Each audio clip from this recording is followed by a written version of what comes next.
ತಣ್ಣಗಿದ್ದ ಮಲೆನಾಡಿನ ಶಿವಮೊಗ್ಗ ಜಿಲ್ಲೆಯಲ್ಲಿ ಮತ್ತೆ ರಕ್ತದೋಕುಳಿ ನಡೆದಿದೆ. ತಡರಾತ್ರಿ ಭದ್ರಾವತಿಯ ಜೈ ಭೀಮ್ ಬಡಾವಣೆಯಲ್ಲಿ ಇಬ್ಬರು ಯುವಕರನ್ನ ಚಾಕುವಿನಿಂದ ಇರಿದು ಕೊಲೆ ಮಾಡಲಾಗಿದೆ. ಹೌದು, ಪ್ರೇಮಿಗಳನ್ನ ಒಂದು ಮಾಡುವಲ್ಲಿ ಇವರಿಬ್ಬರು ಹುಡುಗನಿಗೆ ಸಹಾಯ ಮಾಡಿದ್ದಾರೆ ಎಂದು ಆಕ್ರೋಶರಾದ ಯುವಕರ ಗುಂಪು ತಡರಾತ್ರಿ ಗಲಾಟೆ ಮಾಡಿದೆ. ಗಲಾಟೆ ಮಾಡಲು ಮುಂದಾದ ಯುವಕರನ್ನ ತಡೆಯಲು ಕಿರಣ್ ಹಾಗೂ ಮಂಜುನಾಥ್ ಎಂಬುವವರು ಮುಂದಾಗಿದ್ದಾರೆ. ಕಿರಣ್ ಹಾಗೂ ಮಂಜುನಾಥ್ ಹತ್ತಿರ ಆಗಮಿಸುತ್ತಿದ್ದಂತೆ ಯುವಕರ ಗುಂಪು ಚಾಕುವಿನಿಂದ ಇರಿದು ಇಬ್ಬರನ್ನು ಕೊಲೆ ಮಾಡಿದೆ. ಕಳೆದ 2 ದಿನಗಳ ಹಿಂದೆ ನಂದೀಶ್ ಹಾಗೂ ಸೃಷ್ಟಿ ಎಂಬ ಇಬ್ಬರು ಪ್ರೇಮಿಗಳು ಪ್ರೀತಿಸಿ ಮನೆ ಬಿಟ್ಟು ಹೋಗಿದ್ರು. ನಿನ್ನೆ ಸಂಜೆ ಪ್ರೇಮಿಗಳು ವಾಪಸ್ಸು ಹಳೆ ಪೊಲೀಸ್ ಠಾಣೆಗೆ ಬಂದಿದ್ರು ಎಂದು ತಿಳಿದು ಬಂದಿದೆ. ಸದ್ಯ ಈ ಹತ್ಯೆಯು ಭದ್ರಾವತಿಯ ಹಳೆ ಠಾಣೆಯ ವ್ಯಾಪ್ತಿಯಲ್ಲಿ ನಡೆದಿದ್ದು, ಪ್ರಕರಣದ 5 ಆರೋಪಿಗಳನ್ನ ಪೊಲೀಸರು ಬಂಧಿಸಿದ್ದಾರೆ.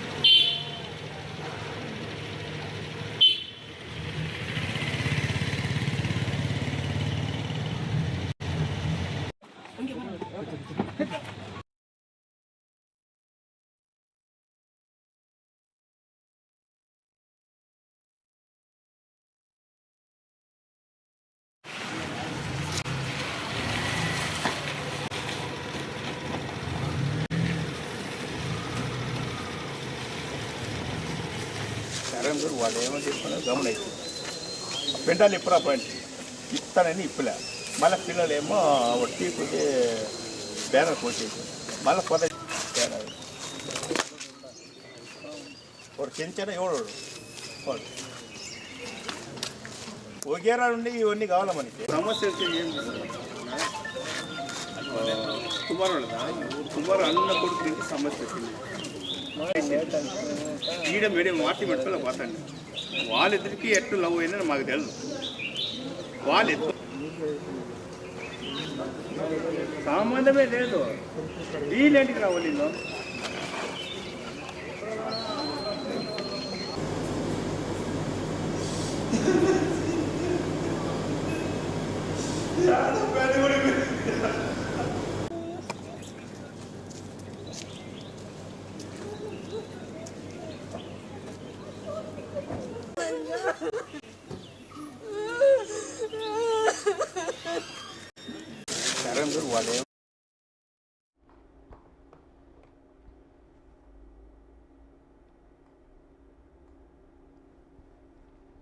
ತಣ್ಣಗಿದ್ದ ಮಲೆನಾಡಿನ ಶಿವಮೊಗ್ಗ ಜಿಲ್ಲೆಯಲ್ಲಿ ಮತ್ತೆ ರಕ್ತದೋಕುಳಿ ನಡೆದಿದೆ. ತಡರಾತ್ರಿ ಭದ್ರಾವತಿಯ ಜೈ ಭೀಮ್ ಬಡಾವಣೆಯಲ್ಲಿ ಇಬ್ಬರು ಯುವಕರನ್ನ ಚಾಕುವಿನಿಂದ ಇರಿದು ಕೊಲೆ ಮಾಡಲಾಗಿದೆ. ಹೌದು, ಪ್ರೇಮಿಗಳನ್ನ ಒಂದು ಮಾಡುವಲ್ಲಿ ಇವರಿಬ್ಬರು ಹುಡುಗನಿಗೆ ಸಹಾಯ ಮಾಡಿದ್ದಾರೆ ಎಂದು ಆಕ್ರೋಶರಾದ ಯುವಕರ ಗುಂಪು ತಡರಾತ್ರಿ ಗಲಾಟೆ ಮಾಡಿದೆ. ಗಲಾಟೆ ಮಾಡಲು ಮುಂದಾದ ಯುವಕರನ್ನು ತಡೆಯಲು ಕಿರಣ್ ಹಾಗೂ ಮಂಜುನಾಥ್ ಅನ್ನೋರು ಮುಂದಾಗಿದ್ದಾರೆ. ಕಿರಣ್ ಹಾಗೂ ಮಂಜುನಾಥ್ ಹತ್ತಿರ ಆಗಮಿಸುತ್ತಿದ್ದಂತೆ ಯುವಕರ ಗುಂಪು ಚಾಕುವಿನಿಂದ ಇರಿದು ಇಬ್ಬರನ್ನ ಕೊಲೆ ಮಾಡಿದೆ. ಕಳೆದ 2 ದಿನಗಳ ಹಿಂದೆ ನಂದೀಶ್ ಹಾಗೂ ಸೃಷ್ಟಿ ಎಂಬ ಇಬ್ಬರು ಪ್ರೇಮಿಗಳು ಪ್ರೀತಿಸಿ ಮನೆ ಬಿಟ್ಟು ಹೋಗಿದ್ರು. ನಿನ್ನೆ ಸಂಜೆ ಪ್ರೇಮಿಗಳು ವಾಪಸ್ಸು ಹಳೆ ಪೊಲೀಸ್ ಠಾಣೆಗೆ ಬಂದಿದ್ರು ಎಂದು ತಿಳಿದು ಬಂದಿದೆ. ಸದ್ಯ ಈ ಹತ್ಯೆಯು ಭದ್ರಾವತಿಯ ಹಳೆ ಠಾಣೆಯ ವ್ಯಾಪ್ತಿಯಲ್ಲಿ ನಡೆದಿದ್ದು, ಪ್ರಕರಣದ 5 ಆರೋಪಿಗಳನ್ನ ಪೊಲೀಸರು ಬಂಧಿಸಿದ್ದಾರೆ.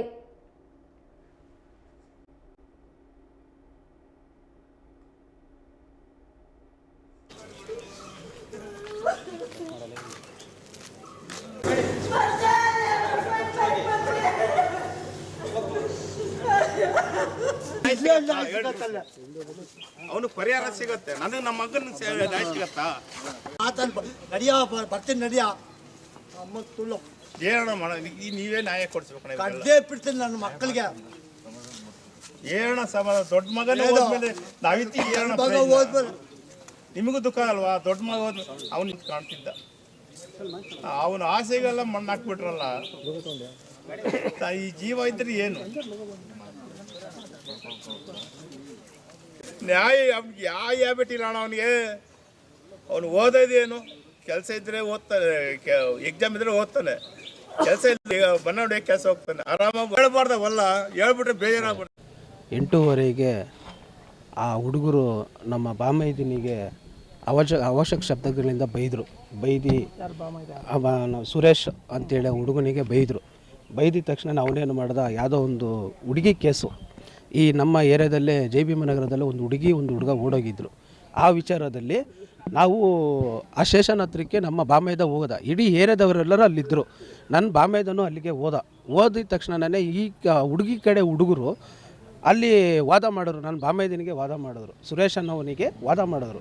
ಏನಂತ ವಾದ, ನೀನು ಯಾಕೆ ಬಂದಿದ್ಯಾ ಅಂತೇಳಿ, ನೀನು ಯಾಕೆ ಬಂದಿದ್ಯಾ ಅಂತೇಳಿ ವಾದ ಮಾಡಿದ್ರು. ವಾದ ಮಾಡಿದ ತಕ್ಷಣ ಅವನು ಅಲ್ಲಿಂದ ಬಂದಿದ್ದ ತಕ್ಷಣ ಏರಿಯಾದಲ್ಲಿ ಇದ್ದ, JB ನಗರದಲ್ಲಿ ಇದ್ದಿದ್ದ ತಕ್ಷಣವೇ ಅವರು ಫೋನ್ ಮಾಡಿಬಿಟ್ಟು ಕರೆಸಿಬಿಟ್ಟು ನಿನ್ನ ಹತ್ರ ಮಾತಾಡಬೇಕು ಬಾ ಅಂತೇಳಿ ಕರೆಸಿದ ತಕ್ಷಣವೇ ನಾವು ನಮ್ಮ ಅಣ್ಣನು ಮತ್ತು ಮಂಜುನಾಥ್ ಅನ್ನೋನು, ಕಿರಣ ಅನ್ನೋನು, ನಾನು ಮತ್ತು ಇನ್ನೊಬ್ಬ ಹುಡುಗ ಸುರೇಶ್ ಅನ್ನೋನು 4 ಜನ ಹೋಗಿದ್ವಿ. ಈಗ ಆಗಿದ್ದಾಗೋಗಿದೆ ಬಿಡಪ್ಪ, ನಾವು ಅದಕ್ಕೇನು ಪರಿಹಾರ ಮಾಡಬೇಕು ನಾವು ಮಾಡ್ತೀವಿ.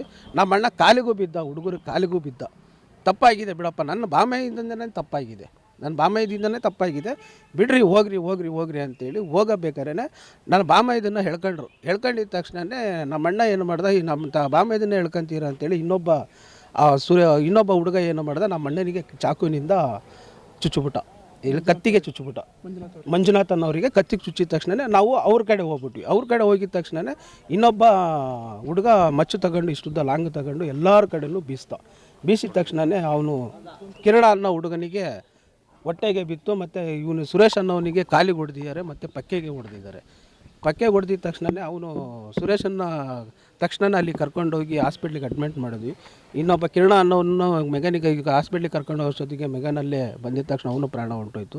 ಅಲ್ಲಿ ನಮ್ಮ ಮಂಜುನಾಥ್ ಅನ್ನೋನಿಗೆ JB ನಗರ ಆರ್ಚ್ ಹತ್ರನೇ ಪ್ರಾಣ ಕಳ್ಕೊಂಡಾದ್ಮೇಲೆ ನಾವು ಅಲ್ಲಿಂದ ಸೀದಾ ಕರ್ಕೊಂಬಂದು ಮೆಗನ್ ಹಾಸ್ಪಿಟ್ಲಿಗೆ ಕರ್ಕೊಂಬಂದು ಅಡ್ಮಿಟ್ ಮಾಡಿ, ಇನ್ನು ಮೆಗಾನಿಗೆ ಅಡ್ಮಿಟ್ ಮಾಡಿ ಇಲ್ಲಿವರೆಗೂ ಸಮಸ್ಯೆಯನ್ನು ಹೇಳಿದ್ವಿ. ಅಂದರೆ ಅವರು ಸಪೋರ್ಟಿಗೆ ಹೋಗಿದ್ರ ಕಾರಣಕ್ಕೆ ಅವ್ರಿಗೆ ಸಪೋರ್ಟ್ ಹೋಗಿದ್ದ ಕಾರಣಕ್ಕೆ, ಹೆಣ್ಣು ಮಗಳಿಗೆ ಸಪೋರ್ಟಿಗೆ ಹೋಗಿದ್ದೀರಾ ನೀವು ಅನ್ನೋ ಉದ್ದೇಶಪೂರ್ವವಾಗಿ ಅವರು ಹೊಡೆದಿರೋದು. ಕೆಂಚ ಅನ್ನೋ ಹುಡುಗ, ಮತ್ತು ಕೆಂಚ, ಅವ್ರು ಇನ್ನೂ ಒಂದು 7-8 ಜನ ಇದ್ದಾರೆ ಸರ್. ಕೆಂಚ ಅನ್ನೋ ತಮ್ಮ ಒಬ್ಬ, ಮತ್ತು ಇನ್ನೊಬ್ಬ ಯಾರು ಶಶಿಕುಮಾರು, ಇನ್ನೊಬ್ಬನ ಹೆಸರು ಬಾಡಿ ಬಿಲ್ಡರ್ ಸರ್, ಅವನ ಹೆಸರು ಚೆನ್ನಾಗಿದೆ, ಅವನೊಬ್ಬ. ಒಂದು ಹೆಚ್ಚು ಕಮ್ಮಿ ಒಂದು 7-8 ಜನ ಹೆಣ್ಣು ಮಕ್ಕಳನ್ನ ಸಮೇತನೂ ಅವ್ರು ಹೊಡೆದಿದ್ದಾರೆ, ಹೆಣ್ಣು ಮಕ್ಕಳ ಸಮೇತನೂ ಬೈದಿದ್ದಾರೆ.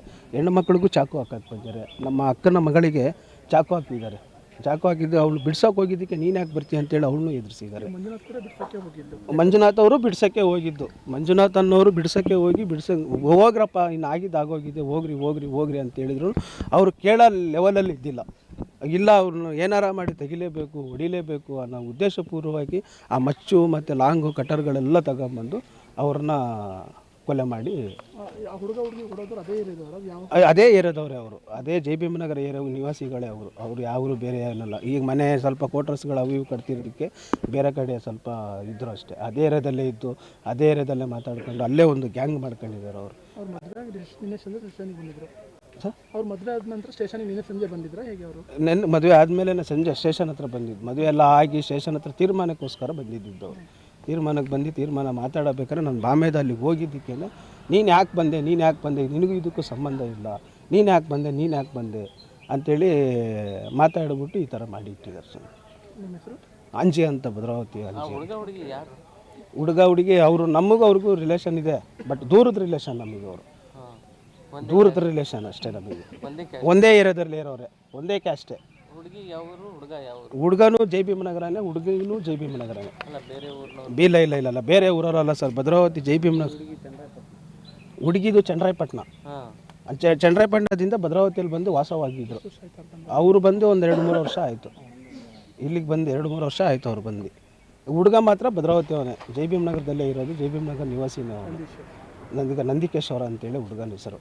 ಹುಡುಗ ಅಲ್ಲಿರೋದೇ, ಹುಡುಗಿನೂ ಅಲ್ಲಿ ಅವ್ರಿಗೆ ಅಡ್ಜಸ್ಟ್ಮೆಂಟ್ ಆಯಿತು, ಲವ್ ಆಗಿ ಅವ್ರಿಗೆ ಕರ್ಕೊಂಡು ಹೋದ್ರು ಸರ್. ಕರ್ಕೊಂಡು ಹೋದ್ಮೇಲೆ ಅವರು ಆ ಹುಡುಗರ ಕಡೆಯವರೆಲ್ಲ ಹೋಗಿ ಕಂಪ್ಲೇಂಟ್ ಮಾಡಿದ್ರು. ಕಂಪ್ಲೇಂಟ್ ಕೊಟ್ಟಿದ್ಮೇಲೆ ನಮಗೆ ನಾವೇನು ಮಾಡೋಕ್ಕಾಗುತ್ತೆ ಅಂತೇಳಿ ಇವನು ಹುಡುಗ ಹೋಗಿ ಸುಮ್ಮನೆ ನಿಂತ್ಕೊಂಡಿದ್ದ ತಪ್ಪಿಗೆ ಅವನ್ನ ವಾದ ಮಾಡಿದ ತಕ್ಷಣ ಮನೆ ಹತ್ರ ಕರ್ಸೋದು, ಮನೇಲಿ ಫೋನ್ ಮಾಡಿ ಕರೆಸಿ ಈ ಥರ ಮಾಡಿದ್ದಾರೆ ಸ್ವಾಮಿ ಅವರು. ನಾನು ಕಿರಣ್ ಕುಮಾರ್ ಅವ್ರ ತಾಯಿ. ಅವ್ನ ಪೇಂಟಿಂಗ್ ಕಾಲೇಜ್ ಮುಗಿದ ಮೇಲೆ ಪೇಂಟಿಂಗ್ ಕೆಲ್ಸಕ್ಕೆ ಹೋಗಿ ಸಂಜೆ 6 ಗಂಟೆಗೆ ಬರ್ತಾನೆ. 6 ಗಂಟೆಗೆ ಬಂದು ಕೈಕಾಲು ಮುಖ ತೊಳ್ಕೊಂಡು ನಾವಿರೋದು ದುರ್ಗಿ ನಗರದಲ್ಲಿ ಬಾಡಿಗೆಗೆ ಬೀದಿ ಮೇಲೆ ಇವ್ನು ಬರ್ತಾನೆ, ಜೈ ಭೀಮ್ ನಗರಕ್ಕೆ ಬರ್ತಾನೆ, ಫ್ರೆಂಡ್ಸ್ ಇದ್ದಾರೆ ಅಲ್ಲ ಅಂತ. ಹಂಗಾಗಿ ಅವ್ನು ಕೈಕಾಲು ಮುಖ ತೊಳ್ಕೊಂಡು ಇಲ್ಲಿಗೆ ಬಂದಿದ್ದಾನೆ, ಸರ್ಕಲ್ಗೆ. ಅಲ್ಲಿ ಟೀ ಕುಡ್ದು ಬಂದಿದ್ದಾರಂತೆ. ಅದು ಅವ್ನಿಗೆ ಯಾವ ದ್ವೇಷನೂ ಇರಲಿಲ್ಲ. ಟೀ ಕುಡ್ದು ಬಂದಮೇಲೆ ನಮ್ಮ ತಂಗಿ 7:15ಗೆ ಫೋನ್ ಮಾಡೈತೆ, ಈ ಕಿರಣನಿಗೆ ಚಾಕು ಹಾಕ್ಬಿಟ್ಟಿದ್ದಾರೆ, ಕೆಂಚ ಮತ್ತು ಶಶಿ, ಭರತ್, ಪ್ರಸನ್ನ ಇವರೆಲ್ಲ ಹಾಕ್ಬಿಟ್ಟಿದ್ದಾರೆ, ಬಾ ಬೇಗ ಅಂತ. ನಾವು ಈಗ ಅವ್ನು ಕೆಲ್ಸಕ್ಕೆ ಹೋಗಿ ಬಂದನಲ್ಲ, ಯಾಕೆ ಹಿಂಗೆ ಮಾಡಿದ್ದಾನೆ, ಅವ್ನು ಯಾರ ಸುದ್ದಿಗೆ ಹೋಗಲ್ಲ ಅಂತ ಹೇಳ್ತಾ ಇದ್ರೆ, ಇವನು ಅದೇ ಸೂರಿಗೆ ಹಾಕ್ಬೇಕು ಅಂದ್ಕೊಂಡಿದ್ರಂತೆ, ಹೊಡಿಬೇಕು ಅಂದ್ಕೊಂಡಿದ್ರಂತೆ, ಅವ್ನ ಫ್ರೆಂಡಿಗೆ ಹೊಡಿಬೇಕು ಅಂದ್ಕೊಂಡಿದ್ದಾರೆ ಕಣಮ್ಮ ಅಂತ ನನ್ನ ಹತ್ರ ಹೇಳ್ತಾ ಇದ್ದ. ಹುಷಾರಾಗಿರಬೇಕು, ಅವ್ನಿಗೆ ಹೊಡಿಬೇಕು ಅಂದ್ಕೊಂಡಿದ್ದಾರೆ ಜನ ಇವರು ಅಂದ್ಕೊಂಡು. ಬೇಡ ಕಣ ನೀನು ಹುಷಾರಾಗಿರಿ, ಹೆಂಗೋ ಏನಂದರೆ ಅವನೊಬ್ರು ಸುದ್ದಿಗೆ ಹೋಗಲ್ಲ, ಮಾತಾಡೋನು ಅಲ್ಲ. ಅವನಿಂದ ಇವ್ರ ಕಣೆಗೆ ಹೊಡ್ತಾ ಬಿದ್ದಿರೋದು. ಅಲ್ಲೇ ಹೊಡೆದಿದ್ರೆ ಎದೆಗೆ ಅಲ್ಲೇ ಬಿದ್ದೋಗ್ಬಿಟ್ಟಿದಂತೆ. ಯಾರೋ ಬಂದು ನಮ್ಮ ತಂಗಿಗೆ ಹೇಳಿರೋದಂತೆ, ನಿಮ್ಮ ಕಿರಣ ಬಿದ್ದೋಗಿದ್ದಾನೆ ನೋಡಿ, ಏನೋ ಗಲಾಟೆ ಆಗ್ತೈತೆ, ಬಂದು ನೋಡಿದ್ರೆ ಬಿದ್ದೋಗ್ಬಿಟ್ಟಿದ್ದಾನಂತೆ ಇವ್ನು ಕೆಳಗಡೆ. ಆಮೇಲೆ 10 ಗಂಟೆಗೆ ಇಲ್ಲಿ ಬಂದಮೇಲೆ ಅವ್ನ ಜೀವ ಹೋಗಿರೋದು. ತುಂಬ ಬ್ಲೀಡಿಂಗ್ ಆಗ್ತಾಯಿತ್ತು. ಅಯ್ಯೋ ಇವನು ಏನು ಪೇಂಟಿಂಗ್ ಕೆಲ್ಸಕ್ಕೆ ಹೋಗಿ ಬಂದು ಇಷ್ಟರಲ್ಲಿ ಅರ್ಧ ಗಂಟೆಲಿ ಹಿಂಗೆ ಮಾಡ್ಕೊಂಡಲ್ಲ ಅಂತ ಅವನೊಂದು ಯಾರ ಸವಾಸನೂ ಹಿಡಿಯಲ್ಲ, ಈ ಸೂರ್ಯ ಜೊತೆನೇ ಇರ್ತಾಯಿದ್ದಿತ್ತು. ಅವನೇ ಫೋನ್ ಮಾಡಿ ಒಂದು ದಿವಸ 6 ಗಂಟೆ ಆದರೆ ಬಾರ ಟೀ ಕುಡಿಯೋಕ್ಕೆ ಅಂತ. ಇನ್ನು ಅವ್ರು ಬಿಟ್ಟರೆ ಯಾರ ಜೊತೆನೂ ಹಿಡಿತಾ ಇರಲಿಲ್ಲ ಅವನು. ಅವನು ಇವ್ನ ಫ್ರೆಂಡ್ಸ್ ಎಲ್ಲ ಅಂತ ಇವ್ನಿಗೆ ಹೊಡೆದಿರೋದು. ನಮ್ಗೆ ಅವ್ರಿಗೇನು ದ್ವೇಷನೂ ಇರಲಿಲ್ಲ. ಆ ಬೇವರ್ಸಿಗಳು ಏನು ಇಟ್ಕೊಂಡಿದ್ರೇನೋ ಗೊತ್ತಿಲ್ಲ. 6 ತಮಿಳು ಬೇವರ್ಸಿ ಮುದೆಗಳು, ನಾವು ತೆಲುಗು, ಅವ್ರು ಬೇರೆ ಕ್ಯಾಸ್ಟು, ನಾವು ಬೇರೆ ಕ್ಯಾಸ್ಟು. ಅದಕ್ಕೂ ನಮ್ಗೆ ಸಂಬಂಧನೇ ಇಲ್ಲ. ನಾವು ಅವ್ರ ಸುದ್ದಿಗೂ ಹೋಗ್ತಾ ಇರಲಿಲ್ಲ. ಅವನು ಇವನು ದೊಡ್ಡವನು ಕಿರಣ್ ಕುಮಾರ್, ಸಣ್ಣವನು ಅರುಣ್ ಕುಮಾರ್ ಅಂತ, ಇಬ್ಬರೇ ಗಂಡು ಮಕ್ಕಳು. ಇವನು ಫೈನಲ್ ಇಯರ್ ಡಿಗ್ರಿ ಓದ್ತಾ ಇದ್ದ. ಓದ್ಕೊಂಡೇ ಅವನು ಪೇಂಟಿಂಗ್ ಕೆಲ್ಸಕ್ಕೆ ಹೋಗ್ತಾ ಇದ್ದ. ಮನೆಗೆ ಹೆಲ್ಪ್ ಮಾಡ್ಕೊಂಡಿದ್ದು. ಒಬ್ರು ಸುದ್ದಿಗೆ ಬೇಡಮ್ಮ, ನಾವು ಚೆನ್ನಾಗಿರಬೇಕು, ಕೂಲಿ ನಾಲಿ ಮಾಡ್ಕೊಂಡಿದ್ರು, ನಾನು ಒಳ್ಳೆ ಹೆಸರು ಪಡಿಬೇಕು ಅನ್ನೋದು ಅವ್ನಿಗೆ ಹೆಸರು ಇದ್ದಿತ್ತು. ಒಬ್ರು ಸುದ್ದಿಗೆ ಹೋಗೋನಲ್ಲ, ಒಬ್ರು ಬೀಡಿ ಏನು ಕುಡಿಯೋನಲ್ಲ, ಮದು ಒಂದು ಹಾಕ್ಕೊತ ಇದ್ದವನು ಅಷ್ಟೇ. ಇನ್ನೊಬ್ರು ಸುದ್ದಿಗೂ ಹೋಗ್ತಾ ಇರಲಿಲ್ಲ. ಅಂಥವ್ನಿಗೆ ಹಿಂಗೆ ಮಾಡಿಬಿಟ್ರು ಅವರು. ಅವ್ರು 7 ಜನ ಅಂತ ಸೇರ್ಕೊಂಡು ಮಾಡಿದ್ರು. ಅವ್ರ ತಾಯಿ ಅಂದಿರ ಅಜ್ಜಂದಿರ ಸಪೋರ್ಟ್ ಕೊಡ್ತಾರೆ, ಈ ಕಡೆ ಕೌನ್ಸಿಲರು ಸಪೋರ್ಟ್ ಇದೆ. 2 ಸಲ ಅವ್ರು ಜೈಲಿಗೆ ಹೋಗಿ ಬಂದ್ರಲ್ಲ, ಅವ್ನ ಬೇಲ್ ಮೇಲೆ ಬಿಡಿಸ್ಕೊಟ್ಟ. ಅವ್ನು ಸಪೋರ್ಟ್ ಇದ್ಮೇಲೆ ಇವ್ರು ಏನು ಬೇಕಾದರೂ ಮಾಡೋಕ್ಕೆ ಬಂದರು. ಇವ್ರ ಸಪೋರ್ಟ್ ಇದೆಯಲ್ಲ, ದೊಡ್ಡವ್ರ ಸಪೋರ್ಟು, ನಾವೇನು ಮಾಡ್ಕೊಂಡು ಬಂದ್ರೆ ನಮ್ಗೆ ಬಿಡಿಸ್ಕೊಂಡು ಬರ್ತಾರೆ.